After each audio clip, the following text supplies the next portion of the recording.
Robert plays the notorious smooth-talking bank robber Forrest Tucker, finding it irresistible to give up his urge for crime as he enters into his 70s. Robert Redford's death surprised Hollywood, but now his wife has finally broken her silence, and what she shared is not what fans hope to hear.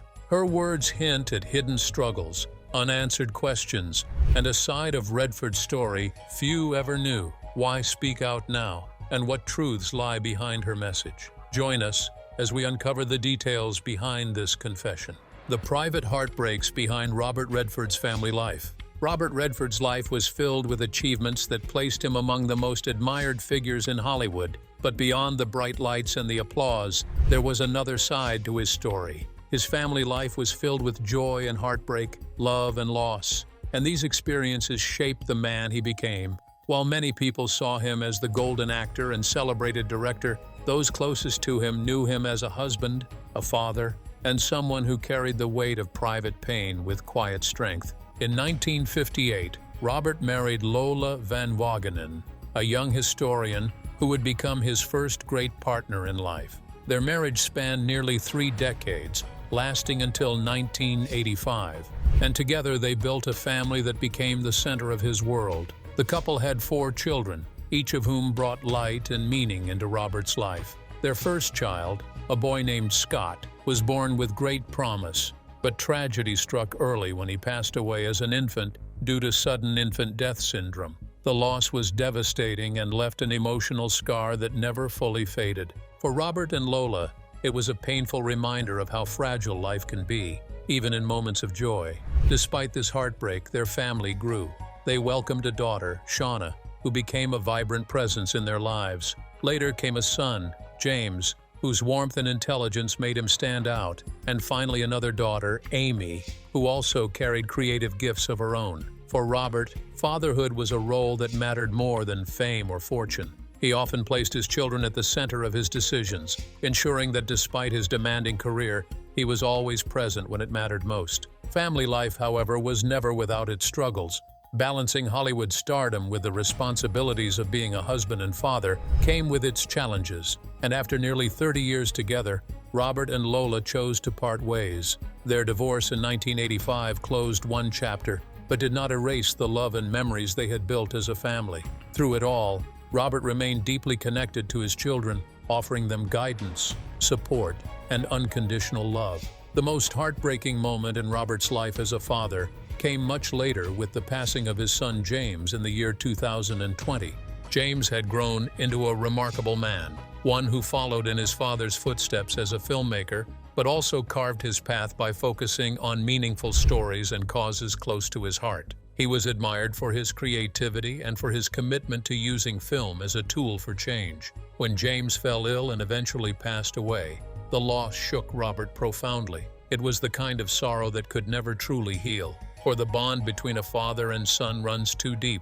The death of James left Robert reflecting on the fragility of life and the importance of cherishing every moment with loved ones. He had already endured the pain of losing his first child decades earlier, and now, as an older man, he faced another devastating blow. Yet even in grief, Robert carried himself with quiet dignity, honoring his son's memory not through words, but through the way he continued to live. He found strength in his family and leaned on those who remained close to him. His daughters Shauna and Amy, along with the family as a whole, became his source of comfort. Together, they kept alive the memories of those they had lost, ensuring that love outlived sorrow. Yet, as life often proves, new beginnings can emerge even after seasons of sorrow. Just when it seemed Robert had endured more than his share of loss, fate brought someone unexpected into his world.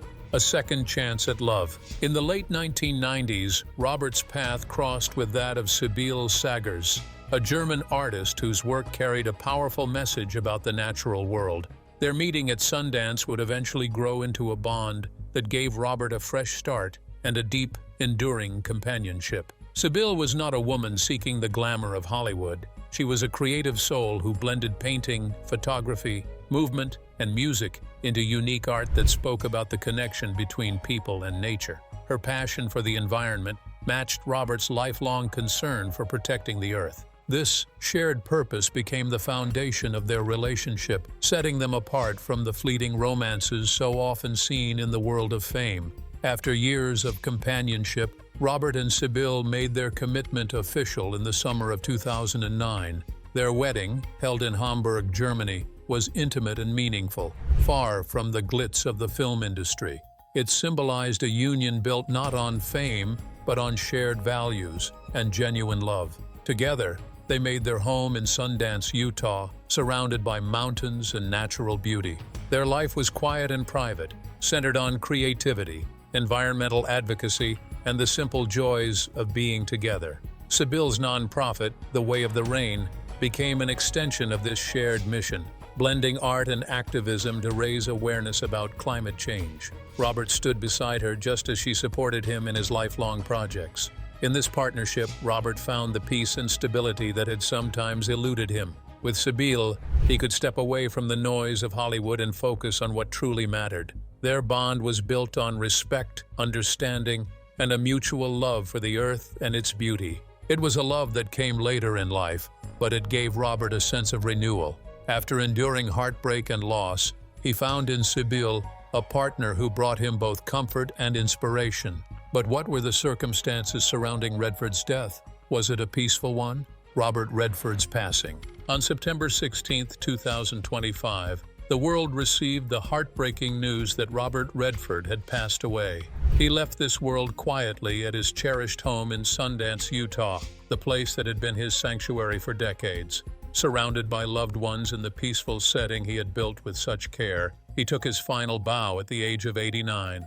No cause of death was disclosed, and in many ways that silence mirrored the kind of privacy Robert always valued throughout his life. Even at the end, he remained a man who chose dignity over spectacle. The moment the news broke, waves of grief spread far beyond his family home. For so many people across the world, Redford was not just a name from Hollywood's golden years. He was a symbol of authenticity, a star who could play both charming heroes and deeply conflicted men, and a director who brought out raw truth on screen.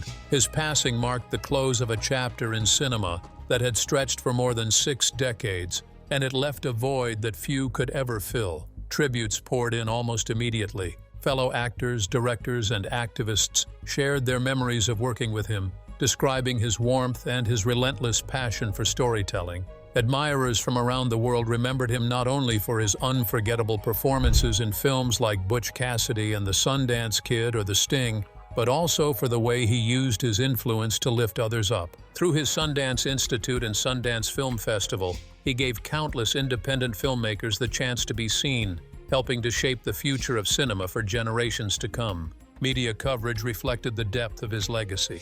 Obituaries celebrated him as more than a screen idol, painting him as a man who was fearless in his art and committed in his activism. They spoke of his Academy Award for directing, his fight for environmental protection, and his refusal to let Hollywood define the full scope of his contributions. For many, he was an actor, a director, a producer, an activist, and above all, a man who never forgot the importance of giving back. His death was not just the end of a life, but the closing of an era. The tributes from the film community carried both admiration and sorrow. Younger actors spoke of how his career had inspired them to dream bigger, while his peers reflected on the depth of his character, both on and off screen. Audiences from around the globe remembered not only the roles he played, but the emotions he stirred in them. He had the rare gift of making people feel deeply through the simplicity of a look, a gesture, or a pause, and that gift remained alive in his films even after his passing. As the world mourned, there was another voice many people waited to hear, that of his wife, Sibylle Szaggars. She had been by his side for decades, not only as a partner in marriage, but also as a collaborator in creativity and activism. Yet, in those first days after his death, she chose silence. It was not the silence of indifference, but of grief, of a heart broken by the loss of a man she had shared her life with. Reports noted that she had not released a detailed statement on her own, though words did come from family representatives who asked for privacy during such a difficult time. That silence spoke volumes. For those who knew Robert's nature, it seemed fitting. He had always lived in the delicate balance between fame and privacy, and Sibylle was honoring that even in his passing. Her quiet mourning reflected a bond that was deeply personal, one that did not need to be explained to the outside world. Some wondered if her eventual words would reveal more about the private man behind the legend, but for now she remained in the shelter of her grief, away from the bright lights that had so often followed her husband. What was certain, however, was the depth of her loss. Their marriage had been one of partnership and shared purpose. Together, they had built a life grounded in love for art and nature. With his death, Sibylle faced not only the emptiness of losing a husband, but also the challenge of carrying forward the values they had both embraced. For the world, Robert Redford was a giant of cinema. For Sibylle, he was her companion, her confidant, and her greatest supporter. What was Sibylle Szaggars' life with Redford truly like? And could this be the reason she is finally speaking out after his death? Sibylle Szaggars, the silent strength beside Robert Redford. As the world reflects on Robert Redford's passing, attention naturally turns to the woman who stood quietly but firmly by his side for so many years, his wife, Sibylle Szaggars. Her silence in the days following his death has been striking, not because it is unusual, but because it carries such weight. To understand what her silence might mean, one must first understand who she is, the life she built before meeting him, the partnership they shared, and the challenges they endured together. Sibylle Szaggars was born and raised in Germany, where her artistic journey began long before her name became tied to Redford's. From the beginning, her interests were not rooted in fame, but in expression, creativity, and a love for the natural world. She grew into a multidisciplinary artist, experimenting with painting, photography, and performance-based work. Over time, she developed a reputation for creating pieces that connected deeply with nature, often reflecting themes of balance, fragility, and renewal. Her art was not about decoration. It was about making people think, feel, and reconsider their relationship with the environment. Her most well-known project, The Way of the Rain, combined painting, music, dance, and digital visuals to tell a story about Earth's natural cycles and the urgency of protecting them. It was a reflection of her belief that art can inspire action and awareness in ways words alone cannot. Through this work and other projects, she established herself as a respected figure in the world of environmental art, admired for her ability to fuse creativity with activism. She had her voice, her vision, and her platform, long before she became Mrs. Redford. When she met Robert, what struck him was that she was not overwhelmed by his fame.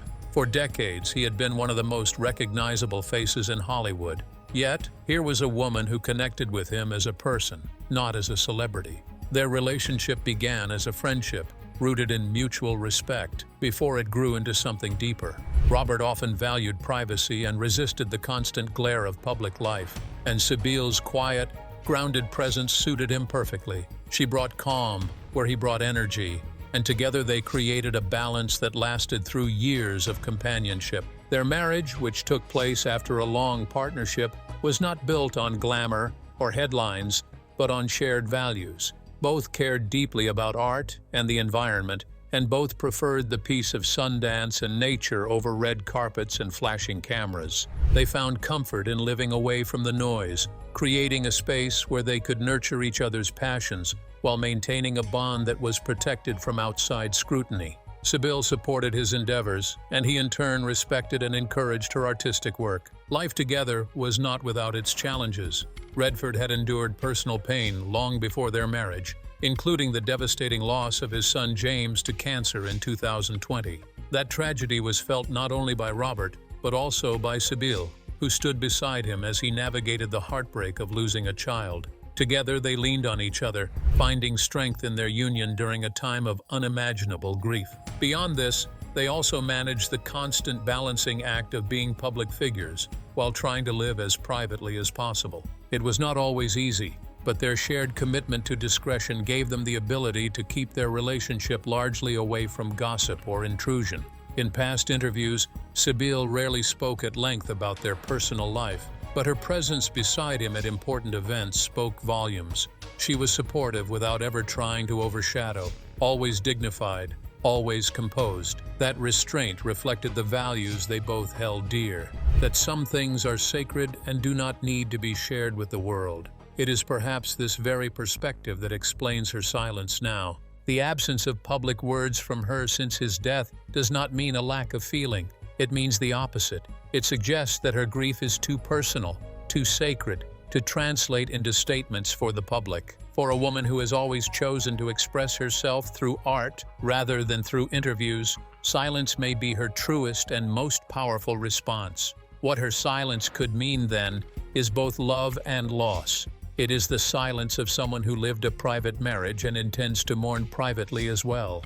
It is the silence of an artist who will one day channel her grief into her work, just as she has always transformed emotion into creativity. And it is the silence of a partner who is not ready to share her heartache with the world, because her first priority is to carry it herself. However, one thing that has intrigued fans is the wealth Robert Redford left behind. Could this be the reason his wife spoke out to protect his legacy? The wealth Robert Redford left behind. When someone as admired and accomplished as Robert Redford leaves this world, people do not only reflect on the art, memories, and inspiration he gave, but they also turn their attention to what remains behind. The passing of a legend is always met with questions about both the emotional and the practical legacy. In Robert Redford's case, this legacy stretches far beyond the screen.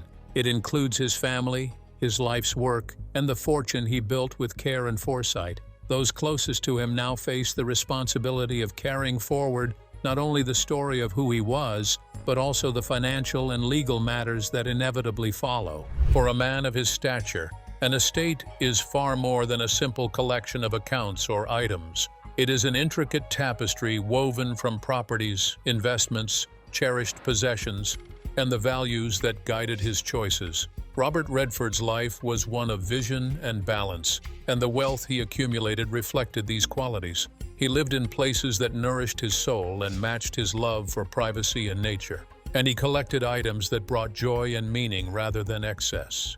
His beloved home in Sundance, Utah, became the heart of his later years. Surrounded by sweeping mountains, open skies, and untamed beauty, it was a place where Redford could withdraw from the constant attention of Hollywood and instead focus on creativity, peace, and family. This home became symbolic of the kind of man he was, a person who thrived in front of the camera but sought quiet when the applause faded.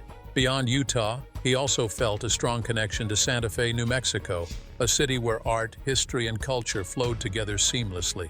There, too, he found a space that aligned with his values and interests. Earlier in his life, Robert owned homes in California, including a striking coastal property in Tiburon. This particular home was sold in the year 2024, marking the end of one chapter and the beginning of another. Each property he held was more than just real estate. These places represented important stages of his journey, holding memories of family, art, and personal reflection.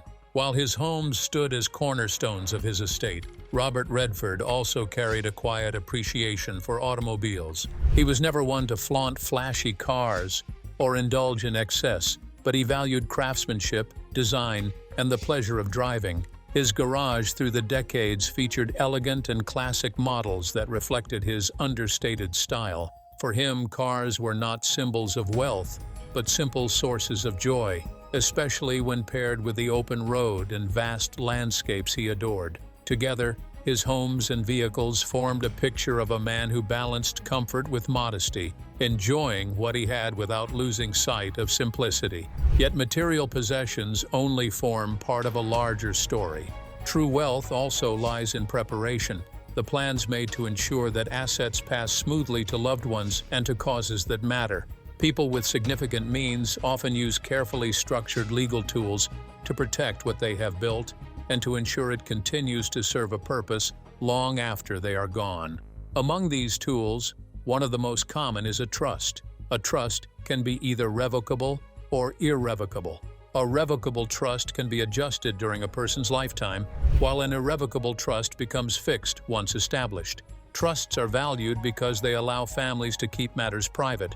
Unlike a will, which typically becomes public through the probate process, a trust can remain confidential, avoiding lengthy and costly legal proceedings. For someone like Redford, who valued privacy and discretion, and who supported important causes, trusts would have been a natural choice. Charitable bequests form another way of extending a legacy. This involves leaving part of one's fortune to organizations or causes that hold personal meaning. In Robert Redford's case, the Sundance Institute, which he founded and nurtured into one of the most respected nonprofit institutions in the arts, stands as a likely recipient of his generosity. Such gifts do more than preserve memory. They continue to shape the world by empowering others to create and dream. Some individuals also establish private foundations, which provide a structured way for families to carry out philanthropic work. These foundations can last for generations, ensuring that the values of the founder live on. Given Redford's long-standing dedication to environmental preservation and independent filmmaking, a foundation carrying his name and mission would be a fitting continuation of his life's passion. Of course, many still rely on the traditional will. A will allows a person to specify exactly who should inherit what. But because wills are generally made public, many wealthy individuals combine them with trusts or other methods for greater privacy. Life insurance policies can also play a key role, offering immediate financial support for surviving family members or covering estate-related taxes. Other options, such as joint ownership or transfer on death provisions, allow assets to move directly into the hands of heirs without requiring probate court involvement. These methods bring simplicity and relief for grieving families, ensuring they are not overwhelmed by legal burdens at the worst of times. As of now, the exact details of Robert Redford's estate plan remain undisclosed, which is not surprising.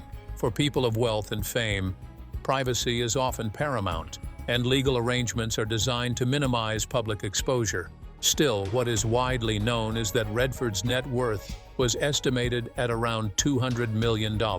Handling a fortune of this size requires thoughtful planning to ensure that everything is managed with fairness, efficiency, and alignment with the values he held dear. In the months and years ahead, more details may surface. Certain probate filings could reveal some aspects of the estate, especially if any assets were not shielded by trusts.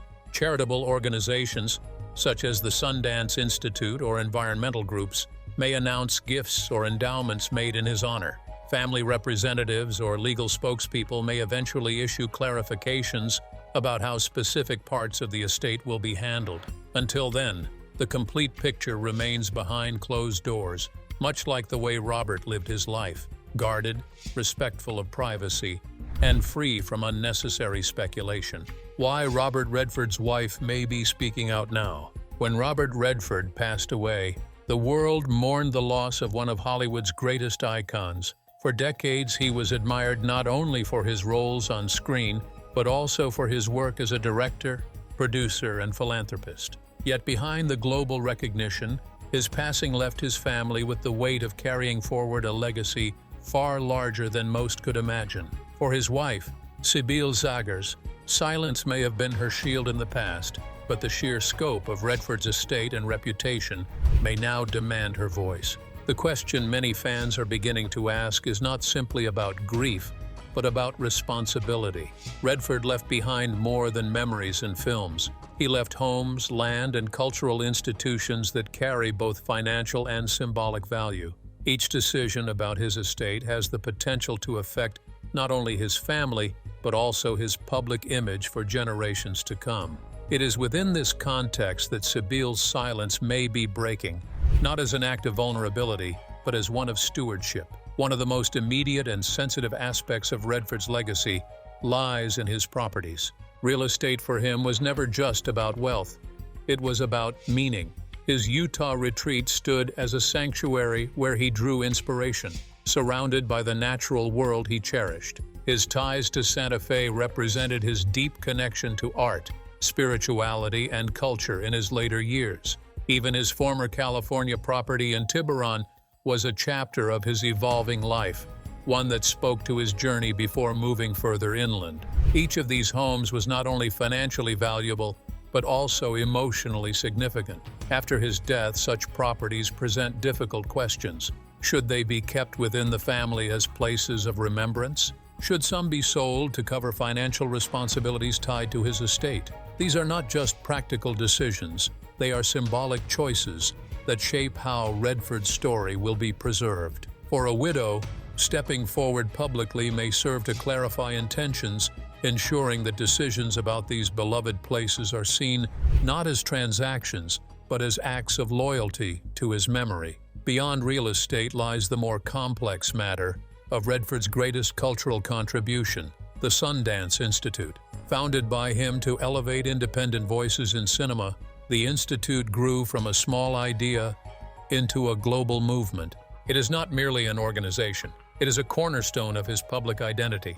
Yet the intertwining of a personal estate with a nonprofit can create tension. History shows that celebrity foundations often sit at the crossroads of family expectation and public duty. Families of stars sometimes expect inheritances to flow primarily to them, while Z require resources to continue their work. If not handled with clarity, this divide can give rise to misunderstanding or dispute. For Redford's widow, the act of speaking out may be a way of guiding this process, emphasizing continuity for Sundance while protecting the family's rights and interests. In her role, she may now carry the responsibility of assuring the public that Redford's vision will not be diluted, even as the family moves forward. Then there are the unavoidable financial realities.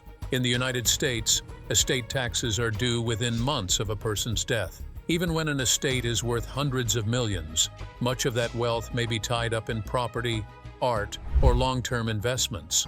To pay taxes, families are often forced to liquidate assets.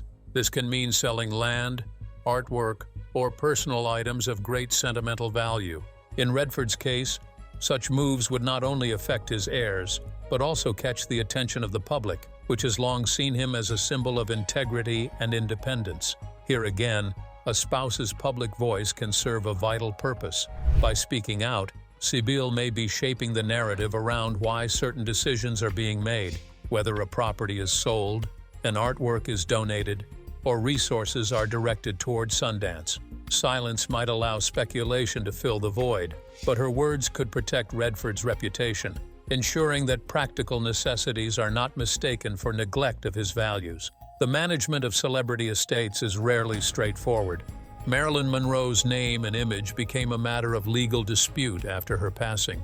Elvis Presley's estate went through years of contention, balancing the financial needs of his family with the cultural weight of Graceland and his artistic legacy. Even clear instructions left by famous figures have often led to disagreements among heirs and trustees. These precedents highlight just how delicate Redford's estate may be to manage. What makes his case unique is the dual nature of his legacy. He was not only an actor or director, but also the founder of a cultural institution that reshaped independent cinema worldwide. Protecting such a legacy is not simply about dividing assets, it is about guarding a vision. The Sundance Institute is more than a financial entity. It is a living testament to Redford's ideals of creativity, freedom, and support for new voices. His widow, in stepping into the spotlight, may feel a responsibility to affirm that his principles will endure. The role of a surviving spouse in such circumstances is never easy. She must balance private mourning with public duty, honoring her husband's wishes while navigating practical and legal realities. For Sibylle Szaggars, breaking her silence may not be about sharing grief, but about taking charge of the narrative, ensuring that Redford's estate, his properties, and above all his cultural legacy are handled with care. If you enjoyed this video, like and subscribe, and also click the next video shown on your screen.